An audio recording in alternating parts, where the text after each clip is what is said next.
Hello, una vez más, coleguis, ¿qué tal? Imagino que un poquillo agobiados con la selectividad y amenazando.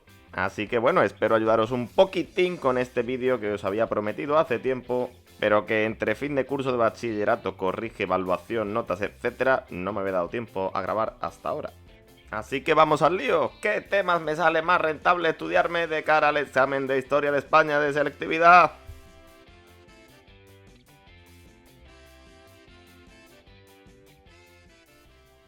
Bien, recordad que en la parte A del examen tenemos que elegir entre dos temas del siglo XIX y dos temas del siglo XX. Nos tenemos que quedar únicamente con uno.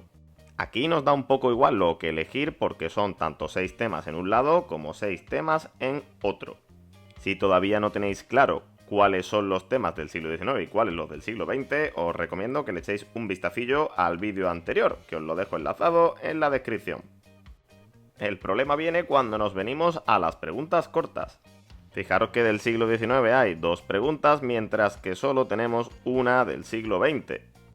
Es decir, si vamos al siglo XIX, el tema de desarrollo va a valer 5 puntos y medio y las dos preguntas que ya podemos hacer porque son de los mismos temas valen otros 3 puntos, para un total de 8 puntos y medio.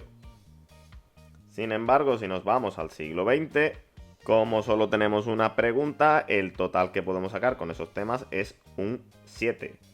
Ya claro, Diego, pero yo lo que quiero es llegar al 10, ¿cómo que 8 y medio y 7? No te preocupes, que eso ya lo sé yo y ahora os voy a explicar las opciones de combinación de temas que tenéis para sacar esos 10 puntitos tan majos, tanto estudiándose el siglo XIX como estudiándose el siglo XX. Aunque así a priori, pues a mí me gusta más y me parece más rentable la opción del siglo XIX. Para el siglo XIX, aquí tenéis la que yo he llamado opción Optimus Prime, que consiste en estudiar los temas de desarrollo del siglo XIX, obviamente, y sumarle los temas 4, 3 y 9. Ojo, llevar esos 9 temas sería para mí lo ideal. Pero si vais apretadillos de tiempo, siempre podéis hacer algunos recortes. Te puedes estudiar los 6 de desarrollo y solamente uno de los 3 de preguntas cortas.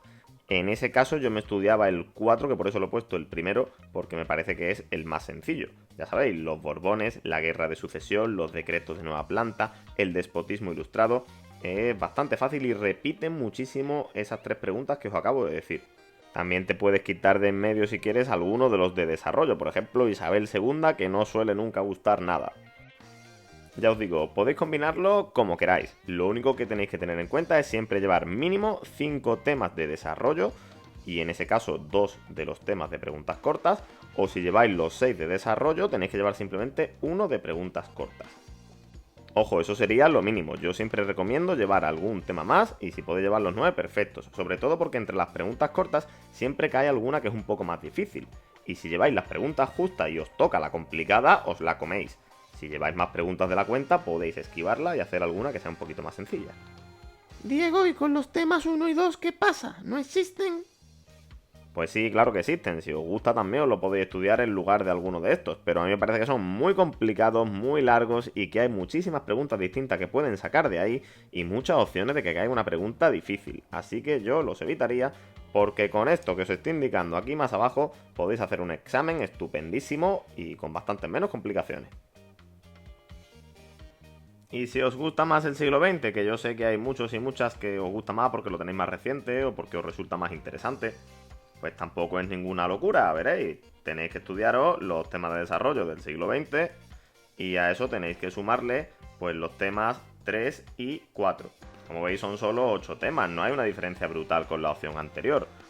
Pero sí tenéis una desventaja importante aquí, que es que no podéis elegir la pregunta. Y si cae algo complicado entre la pregunta del siglo XX, que ya os digo que suele ser de Primo de Rivera, o la del tema 3 o la del tema 4, pues estamos bastante fastidiados.